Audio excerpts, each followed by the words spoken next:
Olá pessoal, tudo bem? Eu sou a Daniele Ferreira, sou estudante de psicologia e pesquisadora sobre relações raciais aqui na Universidade Federal da Grande Dourados, no Mato Grosso do Sul.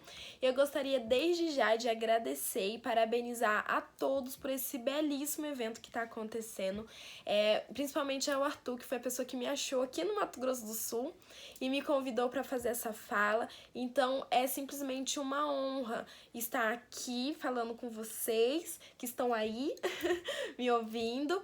E assim, eu gostaria de falar um pouquinho sobre o meu trabalho. Eu tô lançando um livro. Ele vai ser, na verdade, ele só vai ser lançado ano que vem, em março, mas ele já tá sendo escrito e a gente já tá fazendo algumas campanhas sobre a personagem, que é a Odara. Vou mostrar um pouquinho pra vocês. Ai, não dá pra ver? A Odarinha. Aqui, agora deu. O nome do livro é O Reino Perdido de Odara, que reconta a história afro-brasileira pelo viés do povo negro, porque nós estamos por muito tempo nós estudamos e ouvimos sobre a história tanto da escravidão como do processo de colonização, da constituição do nosso país, pelo olhar, pela perspectiva do colonizador. Então foi uma história eurocêntrica, né? Foi uma história contada a partir de quem veio aqui, violou os nossos direitos e escravizou o nosso povo. Então esse livro ele quer fazer ao contrário. Ele quer contar pelo viés de quem sofreu na pele. E tá sendo uma experiência bem legal, bem interessante. A ideia do livro veio de uma lei. O número da lei é a Lei 10.639, de 2003. E ela que é uma lei que faz com que seja obrigatório o estudo afro-brasileiro nas escolas. Então, justamente para que a gente compreenda e entenda e aprenda sobre o nosso povo e sobre as nossas raízes. Então, e quebrar alguns tabus e algumas coisas assim bem ruins que a gente ficou ouvindo sobre a cultura afro, como por exemplo a endemonização das religiões de matriz africana, como também a nossa estética, que por tanto tempo ela foi tida como algo feio, como algo não padrão. As nossas culturas, as nossas danças. Então, a intenção tanto da lei como do livro que eu escrevi pensando nessa lei, é de recontar a nossa história e de fortalecer e empoderar o nosso povo.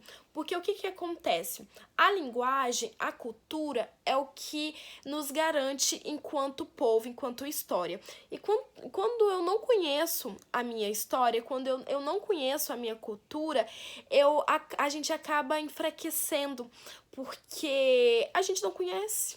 Então, assim, é muito importante esse debate que vocês estão fazendo, palestras, livros, histórias, a gente entender, compreender como que se deu, pra gente lutar pelos nossos direitos, senão a gente acaba achando que tá tudo bem quando na verdade não está.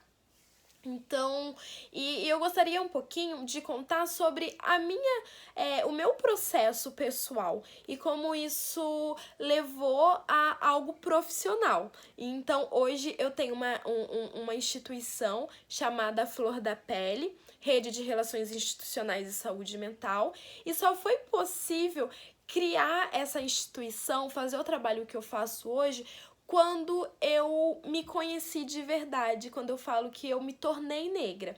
Eu nasci negra, mas eu tive uma consciência de que eu era uma mulher negra e de que eu precisava me posicionar enquanto mulher negra aos 21 anos. Foi em 2015, quando eu entrei na psicologia, E mais ou menos em agosto, eu me dei conta de que eu não conhecia o meu cabelo. Olha que loucura. Como que aos 21 anos alguém diz que não conhece o próprio cabelo? Então, eu alisei meu cabelo dos 5 anos de idade até os 16. Ou melhor, até os 21. Foram 16 anos alisando o cabelo. E eu teve um dia que eu me questionei. Eu falei, cara, como assim? Eu não conheço meu cabelo. Como que é? Como que é?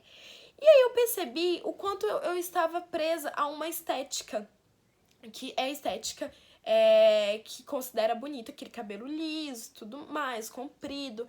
E eu lembro que eu usava a Mega, né? E eu tinha que fazer a manutenção. E para essa manutenção, eu precisava ficar 24 horas sem o aplique. Então, eu tirava meu cabelo, ele ficava curto, alisado, porém curto. E aquilo me deixava péssima. Eu lembro que me dava uma angústia de estar com aquele cabelo, porque ele estava alisado, porém sem estar com a raiz retocada. Então eu me considerava feia. Eu entrava, ficava no meu quarto. Se eu tivesse algum compromisso, eu desmarcava. Tinha dias que eu faltava, já faltei o trabalho porque eu não estava bem com o meu cabelo. Eu comecei a me dar conta de que aquilo não era saudável, de que aquilo não estava me fazendo bem, e o pior, que nunca foi uma opção minha escolher pelo cabelo liso e comprido, que foi uma imposição, que eu, de alguma forma, eu me sentia mais aceita quando eu alisava meu cabelo, quando eu colocava o aplique. E isso foi me gerando um mal-estar. Eu falei, não, eu preciso me conhecer. E aí eu comecei o processo que nós chamamos de transição capilar, que é deixar o cabelo voltar às suas raízes. Tirei o aplique e mais ou menos 3 meses, um certo dia, eu peguei uma tesoura e cortei todo o meu cabelo. O cabelo ficou batidinho e começou o meu processo. E eu lembro que quando eu fiz isso, eu fiz esse corte, que a gente chama de Big Chop, o grande corte, a sensação que eu tive foi uma sensação de liberdade, de alívio, de, tipo, essa sou eu. Mas quando eu saí na rua e fui entrar na galeria que dava pro meu trabalho, eu comecei a passar mal. Me deu uma dor de barriga, minha mão começou a suar, a tremer, porque eu ficava com medo. Falei assim, e se eles não me aceitarem? E se eles falarem que eu tô feia? E se eles não gostarem, tipo, ficar mexendo comigo, zoando? E se eu sofrer bullying, se eu sofrer racismo, preconceito? E eu comecei a ficar com muito medo. E foi então ali que eu percebi que era uma imposição, que nunca foi uma escolha. E isso me deixou muito preocupada, porque eu fiquei pensando, como será que está a autoestima das mulheres negras que me cercam? Como será que está a autoestima das crianças e dos adolescentes negros que vão à escola? Porque tudo isso começou aos 5 anos, porque eu não queria ir para a escola, porque as pessoas falavam que o meu cabelo era ruim, já com 5 anos de idade. E durante o meu ensino fundamental, por muito tempo, eu fui apelidada de cabelo ruim, de cabelo assolã, de nariguda, de beiçuda, e eu não gostava. Eu lembro que antes de ir pra escola, eu pegava um pregador e colocava no meu nariz, porque eu pensava que o pregador ia afinar meu nariz. Eu tinha pavor do meu cabelo, que por mais que eu alisava, como eu era criança, eu não podia colocar um alisamento muito forte. Tinha que ser um só que abaixava o volume. E eu me sentia feia, eu queria assim, não via a hora de bater o sino e voltar pra minha casa. E eu falava, aos 21 anos eu comecei essas ideias, essas imagens, essas lembranças voltaram. Eu falei, eu preciso fazer algo a respeito. Eu não posso deixar que mais crianças, que mais adolescentes cresçam tendo certeza de que são feias, de que não são aceitas, se sentindo o patinho feio da escola, se sentindo as rejeitadas, isoladas. E aí eu tive a ideia de iniciar um projeto de palestras nas escolas sobre racismo. E eu comecei a conversar com crianças do ensino fundamental, adolescentes do 8º, 9º ano, do ensino médio também, sobre racismo, sobre a nossa cultura, sobre como nós podemos combater, porque uma coisa é certa, o racismo, ele não é algo que atinge apenas os negros. Uma sociedade racista é uma sociedade doente, é uma sociedade fadada à injustiça e à desigualdade social. Então, se nós queremos uma sociedade justa, se nós queremos avançar em equidade, em desenvolvimento econômico, social, político, nós precisamos combater algumas patologias sociais, algumas doenças sociais, e o racismo entra nisso. Porque hoje a grande questão da desigualdade, quando a gente vai ver um índice de quem mais está morrendo pela violência, de quem mais está sofrendo com o desemprego, com a fome, nós percebemos que é a população negra. E se nós olharmos para quem é maioria no nosso Brasil, também é a população negra. Então nós somos maioria em povo, mas nós somos ainda minoria em direito. E isso precisa ser combatido por todos.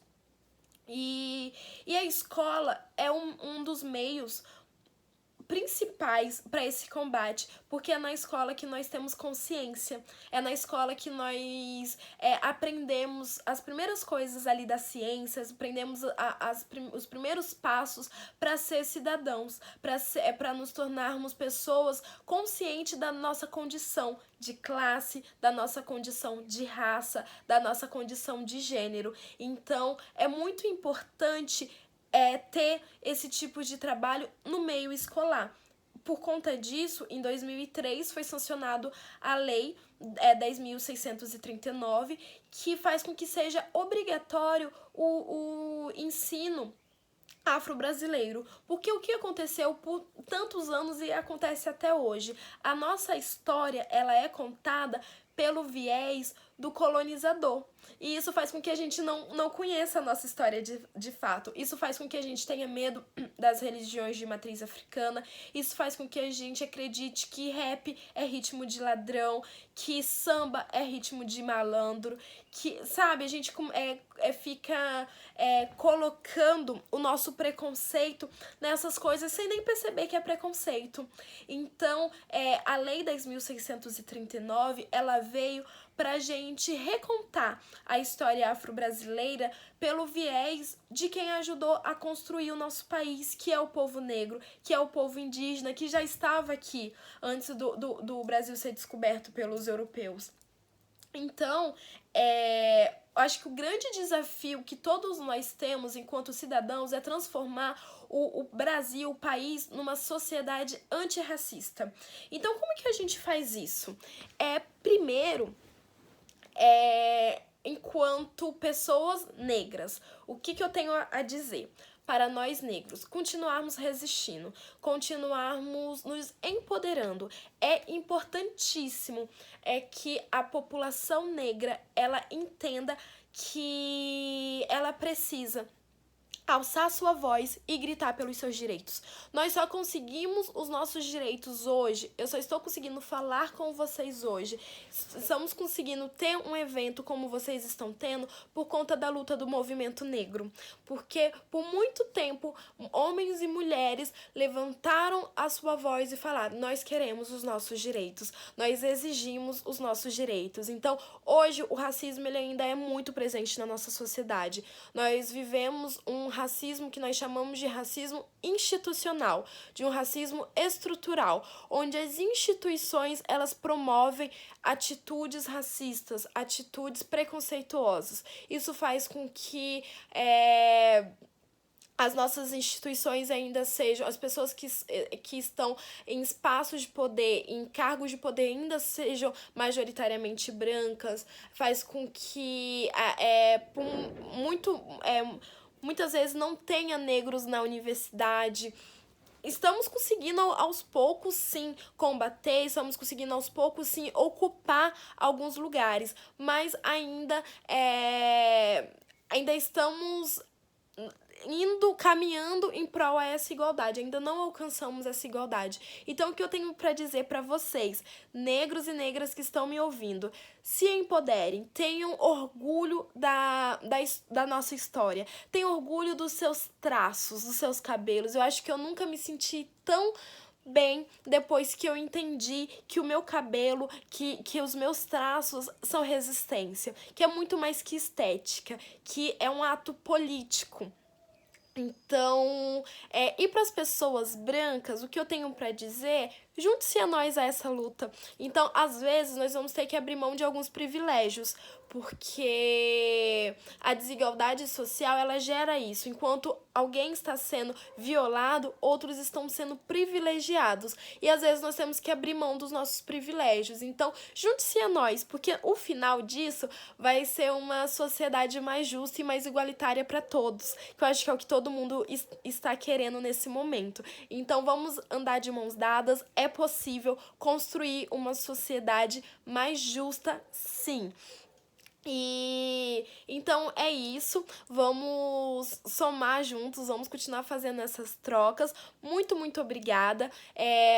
Eu quero dizer que o A Flor da Pele ele está disponível para vocês aí em Tocantins. O projeto ele tem 2 segmentos. O primeiro é o clínico, onde nós encaminhamos estudantes, nós encaminhamos funcionários, trabalhadores para atendimento psicológico por um valor social. E o segundo segmento é o das palestras e discussões sobre temas como relações raciais, como questões de gênero, sexualidade, democracia.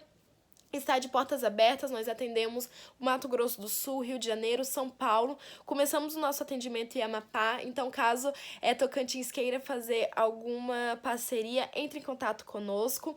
O nosso endereço no Instagram é @eusintoafp. E temos o site também, www.eusintoafp.com. Eu espero que a minha fala tenha contribuído para o debate de vocês. Desejo uma ótima discussão, uma noite cheia de trocas, afeto, e que cada dia mais a gente tenha consciência de quem somos, da nossa história.